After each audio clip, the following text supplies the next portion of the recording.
afternoon and welcome to this kind of special edition of the CLEAR webinar series. For the webinar today, another one we have later on today at 3 o'clock, we're going to have a couple of folks from different MS4 software companies who are going to demonstrate their products for all of you to get a sense of whether or not this may work in terms of helping you to not only develop your plan, but also manage and track your activities under your plan and create annual reports and things like that under the new MS4 permit. And so with us for this first presentation, we have Jeff Masnek from PermitTrack, and that's his screen that you see up right now. And before I turn it over to Jeff, one thing I will just say, in case you're new to the GoToWebinar control panel or system, if you need some real estate on your screen, you can hit that little orange toggle button on the control panel to sort of collapse that control panel and give you a little bit more room to view things on your screen. You also can switch from either your computer speakers to a telephone by hitting the audio options button, and that will give you a phone number to call if you prefer to using the phone, if it's coming through staticky or anything like that. And then finally, to ask questions, we have everyone muted to begin with, but there is a questions box on your control panel. If you have any questions at any time throughout the webinar, please go ahead and ask those, and I'll sort of serve as moderator and kind of interrupt Jeff if I need to ask particular questions about what he's talking about, or otherwise we will save questions until the end of the webinar. So with that, I turn it over to Jeff to take us away. Thanks, David, and good afternoon, everybody. I'm going to do, I think, here with this is show you a little bit about the PermitTrack application and how it can work for you. I did a similar session yesterday. I see John DiCarlo is on the line also with you, so hopefully I'll be as consistent today as I was yesterday with him. PermitTrack MS4 is an application that we had developed back in about 2003 and launched it back then, and has users in several states, several users, and some of those users have used the application now through and into their third permit cycle on it. And the application was developed as a structured database, actually, and intended, even from the very beginning, to be web-based. Now we call it cloud-based. Understanding that many of your communities have a number of people who are involved in activities for permit compliance on an intermittent basis, and periodically do things that need to be recorded or reported on it. And the intention was to make it very easy for people to get into the application from wherever they are with internet access and log their activities and move on to the next task on their list. So for that reason, it is internet based. There is no downloadable software. It is purely browser accessed. On my screen you'll see it's a standard Chrome browser, or Firefox works well, and simply it's a matter of logging in to it. Our focus on this application was, again, to make it quick and easy, intuitive, and for that matter, effective. And what I'd like to do is show you a few examples of other plans from other states, and then talk a little bit about the mechanics of the application, which you're going to find to be very direct and intuitive. And then I'd like to look at a few examples of how the application essentially takes the structure of your permit, the content of your plan, and then the nature of your measurable goals and activities, and it kind of blends it all together. So, Dave, if that sounds good, maybe we'll start off with that. Yeah, sorry, I was muted, so you didn't hear any of my coughing and stuff like that, but yeah, that sounds great. All right. So this is the home page. The site is accessed at mypermittrack.com. If you all fidget the way I do, you can certainly go there right now, and either now or later on, as you wish. If you get to this page at mypermittrack.com, you can see up here at the top, you'll see on the page here there are some other things you can do, but here's an opportunity to learn more. You can click the Learn More button, and that will bring up a page that shows the 3 PermitTrack products. We're going to talk today about PermitTrack MS4. Another very common, very popular product that we've been using with a lot of communities in a lot of states is called PermitTrack ESC, which is an online tool for administering and recording construction site erosion control inspections, and more now for post-construction facility inspections as well.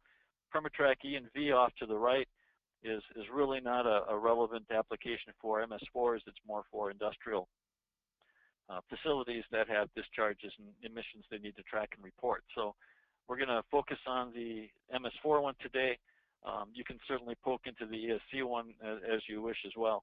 But you'll see each of these has a More button. You click the More button to a page for the application. And maybe most importantly, you'll see a Try It button. If you click the Try It button, it gives you a username and password. In this case, you would simply go to the mypermittrack.com site, and you would enter SWGuest as the user and password Storm as the password to get into the site. And if you do that, it'll give you an option of 3 or 4 different sample type plans to use. A couple of them are old and I need to delete, but those that are there, there's one from Minnesota, one from Wisconsin, one from Arkansas, just as examples of how the application's developed to match each of those particular states' particular permit requirements and needs on it. So that's kind of a starting point. Again, it's mypermittrack.com, and then really you can forget everything I said and just follow the buttons that appear on the screen, and you'll find the same information. So I'm going to jump instead to a plan that I actually completed with a city in Missouri last week and did a training workshop with them. And the plan that you're looking at is the home screen that you would have, if you used this. So when you log in, you would see a screen that looks like this. Oops, I'm sorry, wrong one. Let me go back to the original one. Actually, the screen that we're looking at back there is what you would see for a when you log in as a test user. But this is Troy's base plan, and this plan right now is what they started off with. And similarly with Connecticut and with you, our intent would be to create this level of detail in a plan that would be based on the Connecticut permit, and then overlaying on top of that the content of the, if I understand David correctly, it would be the UConn CLEAR Stormwater Management Plan template. Is that correct? Yeah, right. So we developed a template based on, well, it's actually one of our councils of government called WestCog developed a template, and we sort of modified that for statewide use. But it's based on basically all the requirements of the permit are in the template, and sort of just to make it easier for towns to at least use that as their starting point. And it has everything in it that's required in the permit. So yeah, you can use that as a starting point for sure. So our intention normally when we do these with a single user, a single MS4 at a time, is we start with the permit and create what you're seeing in front of you, and then we take their individual community plan and include all that information as well, so that their starting point is of course very familiar and very customized to what they're used to. In the case of Connecticut, because you have this template that David and his team have created for you, and because there may be a number of you in a short time frame, it sounds as though that might be an excellent starting point for you to start with. And just kind of taking a look at the screen in front of you, this is just an opening screen, an opening page, as you can see. And the key here is on the left as you see this tree, this directory tree. And you're looking at the minimum control measures that are essentially the heart and soul of your plan and of your program with it. There's an additional item here that's called a reporting item. And what happens here is that from state to state, we found that each state permit for municipal MS4s is based, of course, on the NPDES stormwater discharge permit. But each state has some variations, things they focus on a little differently than others, little changes in terminology and requirements. So the template that we create is a direct match with the state permit. So for example, if I click on minimum control measure 1 up here, it's going to change my screen. And you'll see that this has the title, which is the Missouri form of the title. Yours might be a little bit different. It identifies a person who's responsible, and it has then the content essentially from the permit. of what's required for minimum control measure 1 on it. Now, in terms of the mechanics of the application itself, it's pretty much point and click. If I click in the text box here, it's going to open it up as an edit box. And again, this is a database. It's not a Microsoft Word type editor, but it still has some basic and decent formatting type options, as you can see on it. And anything I do in here now, I can type, examples. And if I were to hit save, that would be entered in there. Now, I'm not going to hit save and mess it up, but that's there. Also, you'll notice that there's an ability to assign an individual, and the assignment goes to anybody who you've created in the application. In this case, there are 3. Some other communities, there might be many more people. So it all depends on how you're set up and how you'd like to use it. Similarly, the item can be, the sequence that the item appears in within the database can be changed too.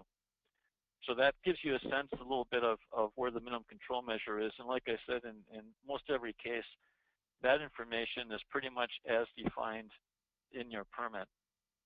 You'll notice at the top of the page, there's the title of the minimum control measure, and off to the right, there's a box that says New BMP. And that was used to create subordinate levels in this database. You'll notice to the right here, under the title, you can see the number 2 in parentheses. That tells me that there are 2 best management practices built into the application, taken from the text of the permit's minimum control measure requirements, and to support that part of permit compliance. So in this case, to meet the needs of the Missouri permit, you'll see there's a best management practice here that's titled Educational Information Distribution and Outreach Program. And again, tying back to their language, they have requirements here, as you'll see, for target audiences and tying specific goals to those targeted audiences, and information to households, how they can, reduce their impact, and a variety of things. Your list is similar to this, but again, specific to Connecticut. And this also, at this level, everything can be edited to correct and change the language. Again, you can assign this to an individual. Maybe the same person that's responsible for the entire MCM, but very well could be somebody who is responsible just for this BMP. We've got an ability here to indicate whether or not this is an item that is actually required by your permit, or in many cases it may be something that you do out of practice to serve your community and your users, but isn't definitively required. And then there's a definition of it. So this level at BMP then also allows you to create the level below it. And in this case, there are 3 items that are set up as measurable goals. And those items are very specifically, in my mind, the heart and soul of this program. And as you get to this level, this is where the bulk of your effort is, both in setting this up to meet your specific preferences, and also is where the bulk of your activity is in actually using the application to track your activities and to prepare your report. So this screen is also more detailed. There's more to it. We'll walk through it real quickly. But you'll see here this has a particular title. This one, is Identified Target Audiences on it. This also appears in the sequence number. Again, you select the person that is responsible for the specific task at this point, this measurable goal. And then the measurable goal itself is much more specific in that it identifies what it is you're intended to do. In this case, it references back to the section in the permit, just to tie things together very well. And then it provides a little blurb or guidance on what information is required to be reported or to be uploaded in support of the activity you've completed. So instead of just saying, yep, I created the target audience list, the intention here is that once you've done that, you would provide a more specific definition of who the audience is and maybe what are the related issues and perhaps measurable goals for it, with the intent that this metric and reporting requirement statement be sufficient to satisfy your regulator, perhaps your stormwater management committee, perhaps your elected officials, you know, all the different parties to who are interested in your program and its ongoing success. There are forms for reporting activity. 98% of the time, the form that's used is called the standard form, and we'll look at that. It's very direct. There's an activity frequency option that is a variable depending on the type of activity. Most of the time, people just do the reporting on this type of thing on an annual basis. But if this were, for example, instead, a measurable goal to produce a monthly newsletter article, you could turn the reporting frequency on this to monthly. And you'll notice here there's an opportunity to create a notification email that can be turned off or turned on. If I turn this on, I can put a number in this box for days in advance for notification.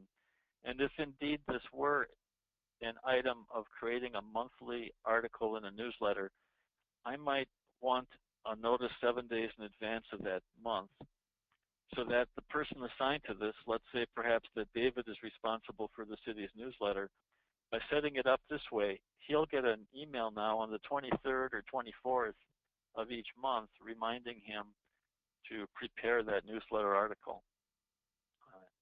So this is this is the heart and soul of the action part of your stormwater management plan. This is the part that takes the, you know, essentially the paper plan and changes it to something that can be administered this way.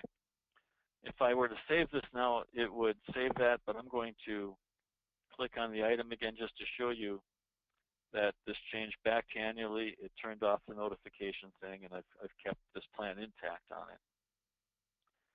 So once you've gone through this entire setup and made sure that each of the measurable goals is correct with respect to how you want to handle that item and who's responsible for it and how you want to report it. Let's say that I've gotten my group together now, and we've spent a couple hours this morning going through our list of target audiences, and maybe we've added a couple. Somebody's moved to town that we want to identify with specific education goals, and I want to report that activity. I want to upload it, for example. I'm going to hit, just like all the others, off to the right of the identify target audiences measurable goal. I can click a box that says new activity, and this one was uploaded as a training example last week, and I can use it again today.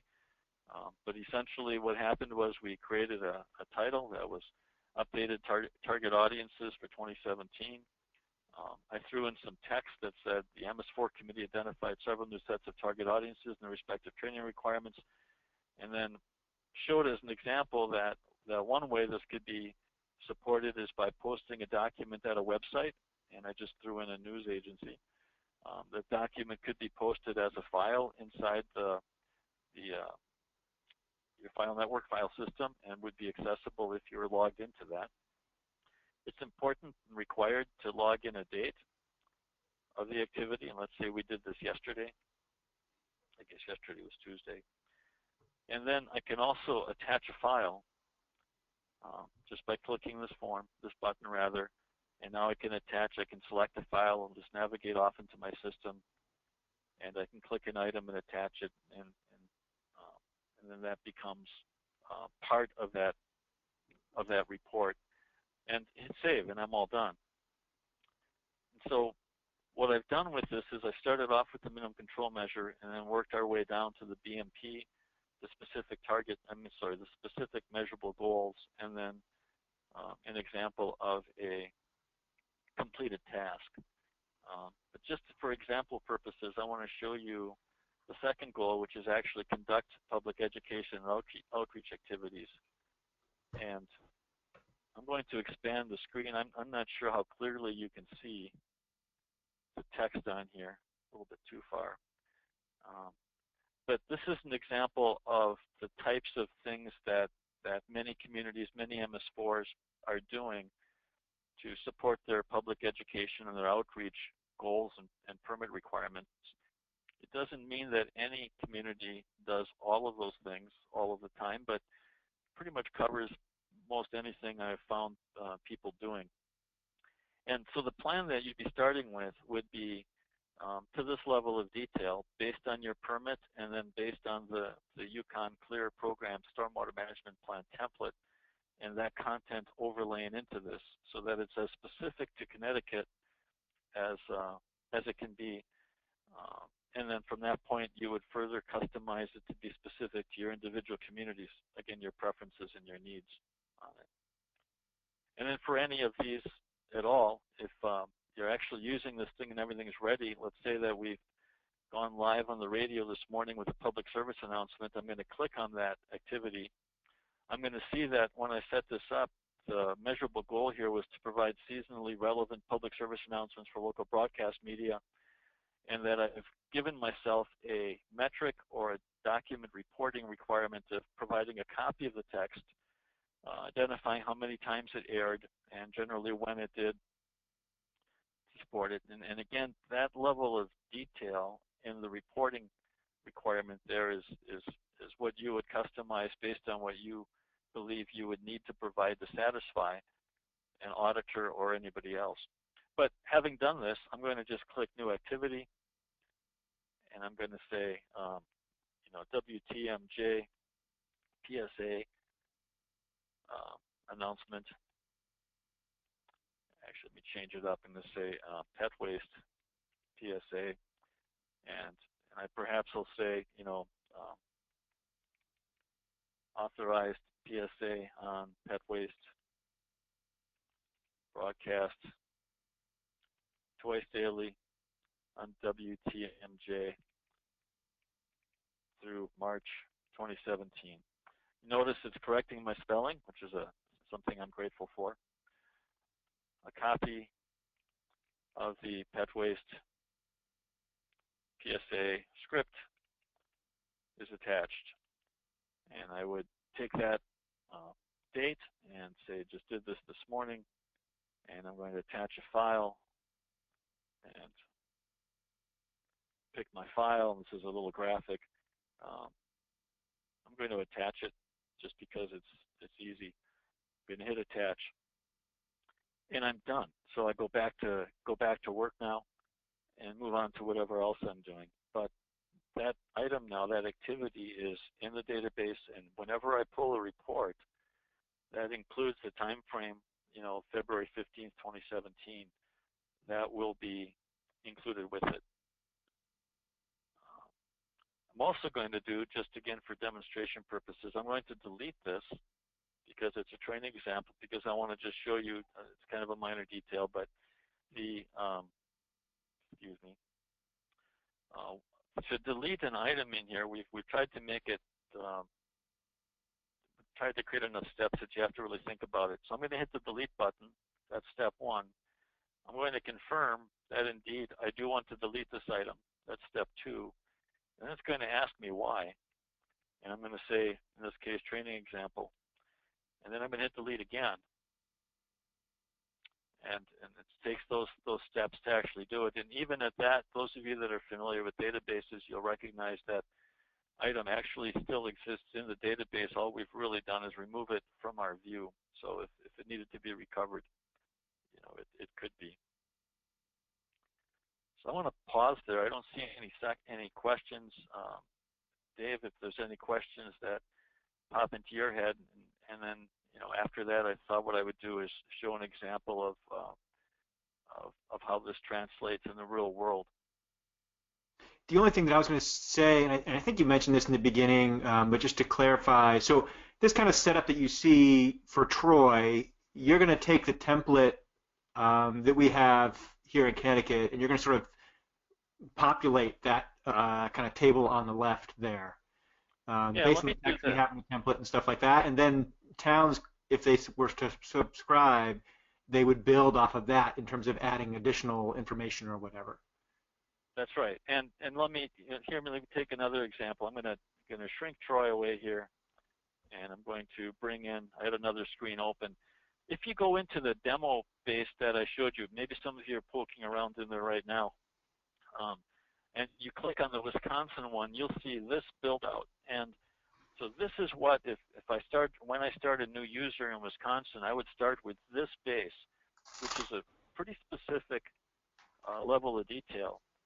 Wisconsin's program's a little bit different. You'll see that under the public education and outreach minimum control measure, there are several more items. There are 9 items there. And some of them, again, have, here's conducting education outreach activities. You'd see this one to be very much like the one we looked at for Missouri. But there are a handful of other measurable goals here. Again, there's an item in Wisconsin for promoting environmentally sensitive land development. I don't think I've seen that elsewhere. And there's some very specific things on residential property infiltration, which is tough because most of our state is heavy clay. But leaf management and lawn care is specifically called out in their permit. So in a Wisconsin case, I'm starting with this degree of detail, which is pretty specific.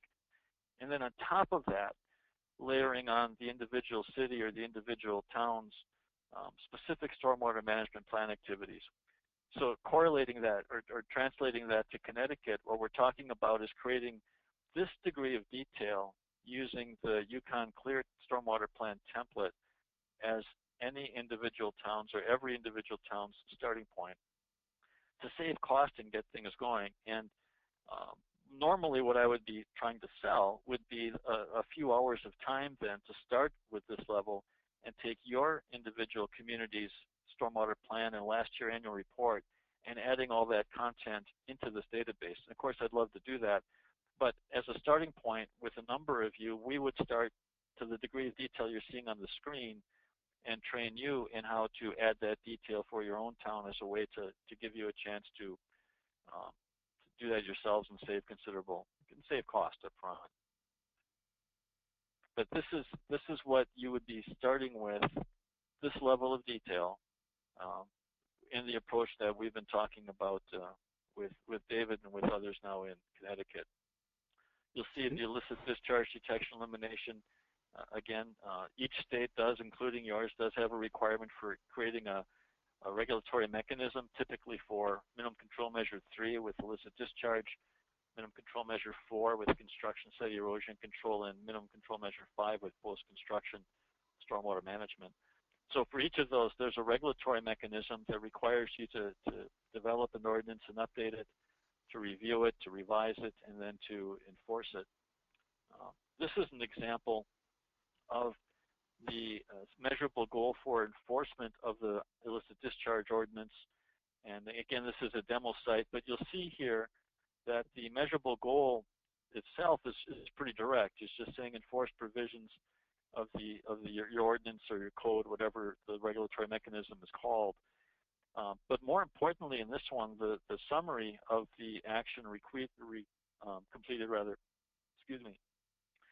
is pretty involved. And the reason this is pretty involved is this is actually taken directly out of the Minnesota permit. They were this specific. So I'm using the same language in the other states because it's fairly robust, and with the intention that it would give you very direct guidance on what would be required or appropriate for the reporting for those enforcement actions. And this is an example where if you looked at this and felt that there was no reason in the world to be this detailed, you would simply edit this back to what you want it to be. Again, given that you believe that satisfies the folks you have to satisfy. Does that make sense? Yeah, that does make sense to me. I do just want to remind people, if they do have questions, they can type them into the question box on the control panel. But so now that sort of we start with that template, and then the towns can put in their own custom information on top of that, and then they need to submit their plan. So how do they do that based on the information they put in? Sure. Let's go look at that. What I'm going to do is I'm going to jump to a live plan. And this one is a plan. This is called the Northeast Wisconsin Stormwater Consortium. The Stormwater Consortium is a group I helped found in 2004. We currently have, I think, 42 MS4 dues-paying members. We have some paid staff. And the purpose of the consortium is to help each of the MS4s essentially help each other by sharing everything from sample ordinances and guidance manuals and documents to teaming up on broadcast media and other information outreach type things. So they're not a permitted MS, the consortium itself is not a permitted MS4, but they do a lot of stuff, which you'll see here. And the reason I want to show it is because I think it's a good example. Each year, the Wisconsin reports are due by March 1st, so that's right now, right in play. And the consortium prepares a report of its activities for each member MS4 to attach to its report, you know, showing the support, and of course they have to, actually the way it works, they have to not only pay dues, they also have to participate. And that report is published, and it's resulted, you can see here that Jessica Schultz published a report on February 6th, covering the date range from January 1 to December 31 of 2016. And I can open this report.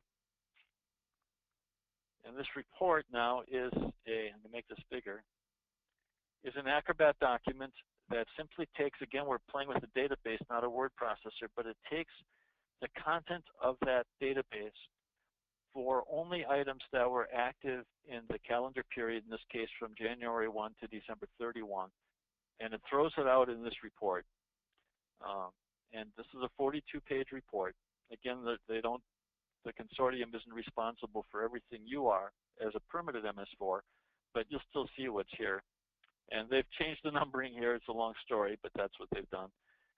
And what happens is the Acrobat report automatically publishes the description of the minimum control measure, which in this case is public education and outreach. And then it publishes each best management practice.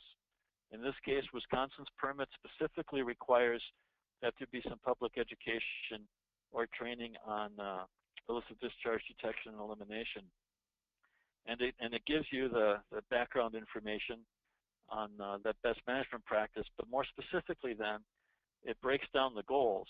And in this case, the first measurable goal for the best management practice related to IDDE and that is to prepare materials to inform and educate on the definition and forms of illicit discharges. You know, you can read the text on it. And it identifies the years that these activities were planned to be done and now when they have been done. And this is now reporting to you the activity that was completed. In this case, this was an activity that occurred through the year, so they've reported it as the culmination of the year's activity on New Year's Eve day, December 31.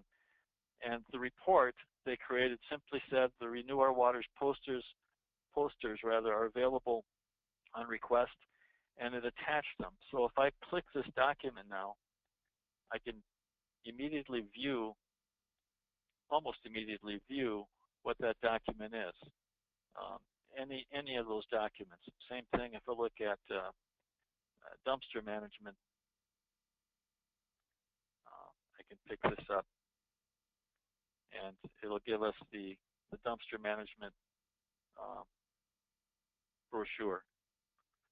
So the purpose of that is that when you create your report, by taking the time to actually upload these documents, anybody you send this Acrobat file to can do what I just did. I can send this. This is a public document. Actually, if you're interested, I could send you this document as an example.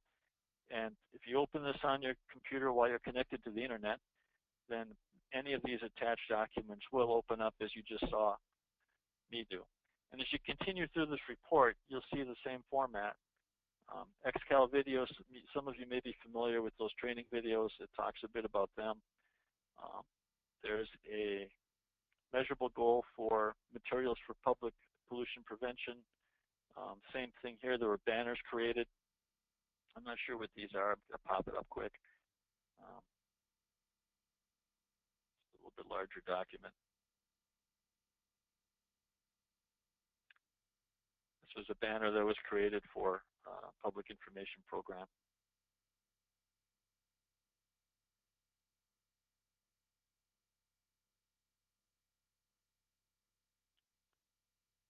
And the entire document just continues in the same manner. So every time, here's a work plan for the consortium for the year. So as you go through this report, it's essentially compiled everything that was done and logged into the application in the active year.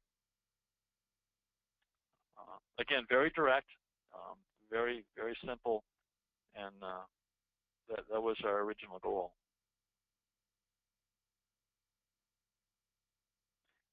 Here you can see how that looks in real life.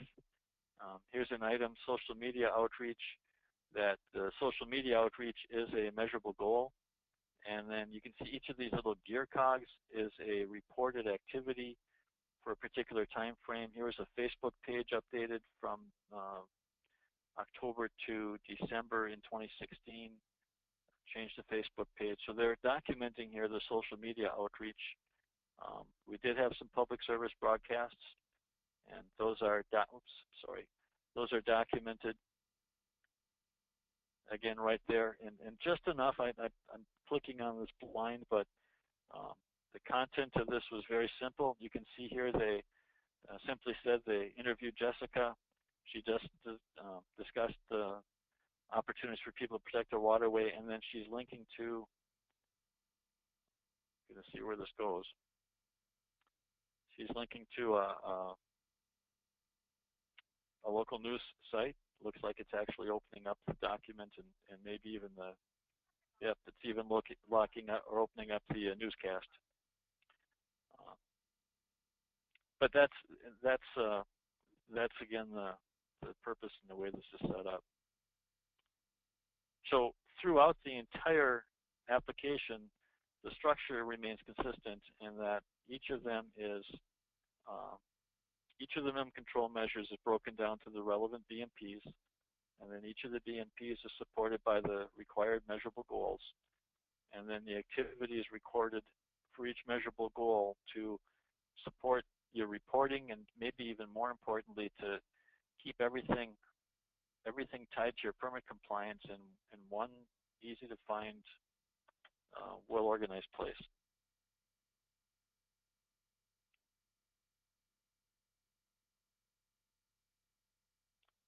And I don't think there's a lot else to show. It's again, we made an attempt when we created this to be very direct. I'd like to think it's very user intuitive and pretty direct and easy to use. Great. Well, thanks, Jeff. We do have a question here. Somebody asked, the MS4 permit here in Connecticut requires tracking of complaints or problems identified within your stormwater system. Is there a way to sort of build that into your system? So basically a way for citizens to report on problems. What we've not done with this, and in order to keep the cost down and all that, is we don't have this going out and interacting inside other city or town computer systems and systems like that.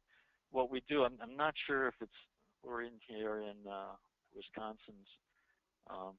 Many of the state permits do have here we go, a public information response procedure requirement, and it's one where you need to maintain and track it.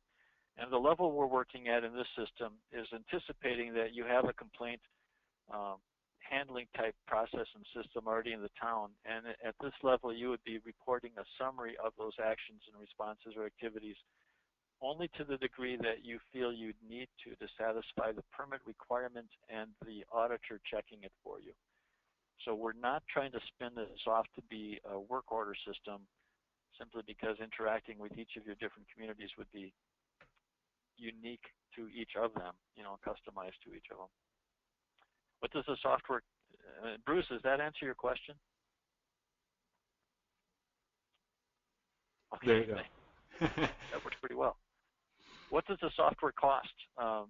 David and I were talking about that earlier, and typically speaking, there are two costs. One is the time it takes us to create each MS4 as a client and do the setup I just showed you, like I did for Troy, Missouri, and then go there and do a training workshop for half a day or a day, depending on the number of people, with your team. And that cost is a one-time cost up front just to get you going so that you're not starting off with a blank screen, but instead you're starting off with with your plan, admittedly incorrect and incomplete to the degree that I don't know who you're going to assign things to, and you will want to fine-tune the reporting requirements. So that's our typical base starting point, and the cost for that, generally is $2,000 to $3,000 kind of thing, depending on size and that. What we're talking about in this case, though, would dramatically reduce that, because we would be preparing one base plan for all of you, essentially on our nickel, that be working with David Dixon and his team to make sure that we've created a base plan at the level of detail you're seeing on your screen here, but tied directly to the UConn CLEAR Stormwater Management Plan template, and that would be your starting point. What we would not be doing automatically then is overlaying on top of that your specific town's plan, your specific MS4's goals, kinds of things. We'd certainly love to do that, but that would require a few hours additional time. And then on top of that, instead of doing an individual training workshop for each of your communities one at a time, we would group you together and work with however many of you we could assemble. We would host multiple versions of that workshop, 2 or 3 instances perhaps, or 4, whatever it would take, and encourage you to come with a laptop that you could internet connect yourselves, perhaps consultants if you work with them that closely. And we would do a training workshop that would walk through the setup and work with you to help you get started actually updating and customizing it to your specific needs. So to be more direct, Derek, to your question, that first cost, instead of being a couple $3,000, I'm anticipating, again, as I talked to John DiCarlo earlier today, I can calculate the numerator to do that. I can't calculate the cost without knowing the denominator's number, but certainly be under $1,000 and probably, possibly half of that, depending on how many people we work with at the same time. The second, so that's a one-time cost just to get things started, so you're not starting off with a blank screen. The second cost is a subscription fee, and the subscription fee is annual, and it's dependent on the size, the population rather, of your MS4. The standard MS4 fee that we've been charging now for several years is $35 per 1,000 population, with a minimum of $500 and a maximum of $5,000. What we've agreed to do in Connecticut, given that there'd be multiple communities starting at the same time, is reduce that to $30 per 1,000. And what that includes is continued access and support of the software. It also includes automatically any upgrades and enhancements we do along the way. And it also includes ongoing support, both technically and with your plan. So if something comes up down the road, even if you want to talk about other ways to perhaps show measurable goals or something in here, or populate them, that kind of support. So to summarize that, depending on what we can work out, if there are a number of you that get involved, we can reduce the cost for startup dramatically. I'm going to peg it between $500 and $1,000, and I can't imagine being over that, and I can't imagine being too much under that. And then the second cost is easy to calculate, just from your population divided by 1,000 times $30. Derek, does that answer your question?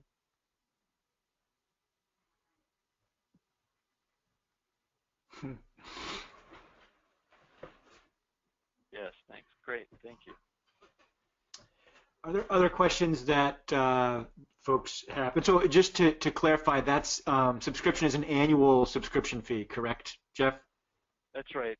And many of our, so there's a subscription agreement, and many of our users actually set that up on a multi-year basis. A lot of times they will agree to a term of agreement that, runs the full 5-year permit period, which makes that easy. We also set it up so that it could be automatically renewed. We're trying to minimize the amount of time we have to spend, you have to spend on the paperwork side of it. So sometimes elected, council or town board or town government may not allow staff to authorize any agreement multiple years. Sometimes they do. So in that case, we just make it easy to renew. That we would automatically renew it, and all it would take would be a confirming email, or if it needed to be a letter amendment, whatever it takes to satisfy your particular community's requirements for authorization of continued service on it. And is there, say your town or institution goes through a budget crisis and can't afford the subscription fee, what happens to their account at that point? And is there a way to get information out of the account, in that event? Couple things there. One, that's never happened, and I hope it doesn't to anybody from that perspective. Second is that all the information that you put into the PermitTrack application, you have probably squirreled away somewhere else in your network system. The Acrobat documents continue to be live, even if you are no longer a subscriber. The Acrobat document that has all of your uploaded content and all that continues to be active and functioning. So in addition to the annual report I showed you from the Northeast Wisconsin Stormwater Consortium's report, typically you would also each year produce or publish a comprehensive report. Let's say you started using this in January 1st of 2010, you would publish a report that covers the period from January 1, 2010 to February 15, 2017. And that Acrobat report then has all of the connected documents linked into it.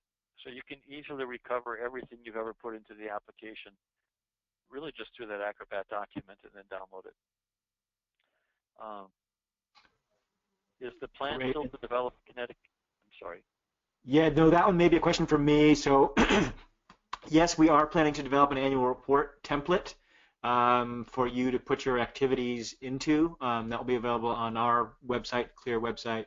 And it'll probably be very similar to what you see PermitTrack MS4 producing, in terms of it'll have, basically it'll start with our template for the plan, and then just have space for recording your activities within each of those minimum control measures. But yes, we are going to be developing that template outside of this. And then I think the next question, Jeff, was the next two are more for you.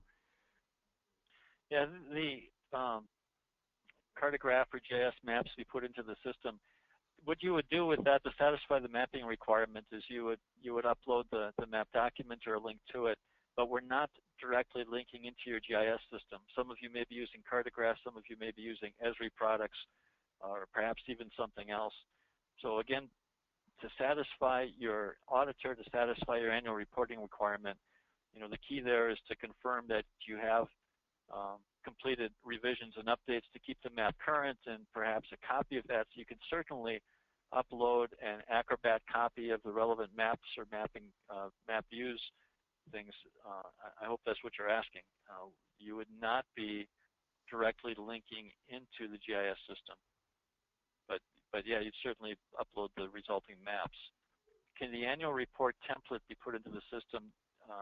David, I'm going to guess that what that question is referencing is each state each year creates a fill-in-the-blank type annual report form right. to satisfy their annual report requirements. And what I've learned over the years is that in most every state does that, and most every state changes it every year. Because we've given you so much flexibility and freedom in how you create and use this application, we don't have any control over what the states do, and we're not able to directly port the information out into that form. And indeed, those forms are generally summary type forms too. So what our users have been doing has been publish the report, like I showed you with the Northeast Wisconsin Stormwater Consortium example, and attaching that to the form. And as you fill out the form, you may do the quick yes/no answer, but then follow that with, see attached report section 3.2.1 or page 57 to 59 kind of thing. So you're gaining, and particularly if the reviewer if you provide that report as an electronic file, as an Acrobat file, they can not only go to that page in the report, but they can also immediately access any documents you uploaded to support your report. Great. any other questions that folks want to ask, they can type those in. Otherwise, Jeff, I want to thank you for taking the time to do this webinar for us, and really appreciate your efforts to try to make it as inexpensive for our communities and institutions as possible. That's very encouraging. And so for the folks who are, oh, one more question we just got. Could you review what the annual fee covers again? Gladly do that. For the rest of you, I would shamelessly promote a conference coming up in your backyard, March 28th and 29th, the Northeast Chapter IEC. I'm going to be attending that, presenting there, and exhibiting there. Would love to see some of you there and perhaps make a side trip to visit you in Connecticut. Can I review the annual fee? Annual budget process does not look well in recurring software support costs. The annual fee is to cover the cost of continuing to maintain and provide the PermitTrack MS4 application itself. So there's an ongoing cost. The application and all of the data you upload is housed on a commercial server that has automatic, immediate, and full-time backups going on. It's the cost to continue to provide that, access to it, the security that goes with it, and then, of course, upgrades and ongoing support. And just to clarify for folks, this is a different type of system than Assist used to be, which was software you downloaded to your desktop. This is web-based. Is that correct, Jeff? And so it's all sort of in the cloud, and you interact through a web browser only. Yeah, we've actually become cloud-based simply by changing the word web to cloud. It was the same when we started it in 2003. But it does exist in that one location, so you're not messing around anymore with downloading software to individual PCs or worrying about updates like that. It's all one code, one location. Again, we tried to make this as simple and direct as possible. Great. And somebody asked if UConn would be willing to pay any of this to help folks out. And so we don't really have the funding to be able to do that, unfortunately. We'd love to be able to do it. The best by having the template and stuff like that, we are reducing the costs by quite a bit in terms of the startup. So hopefully that helps out a little bit. We wish we could do more, but that's sort of the best we can do with the funds that we were given. The last thing that I'll just say is that we do have a second webinar on another another software product called MS4 Front, and that's at 3 o'clock today. And so if you have not signed up for that yet, you can go to our website and go ahead and do that. And the website again is NEMO, nemo.uconn.edu/MS4. But you can find the registration for that. But with that, I will just thank you again, Jeff. And I don't know if you have your contact information available somewhere you can show on your screen so people can contact you if they have follow-up questions or want to sign up or whatever that may be. Well, thanks very much, everybody. And for those of you who are joining us at 3 o'clock, we will talk to you then. But thanks again, Jeff. Thank you, and have a great day. All right, you too.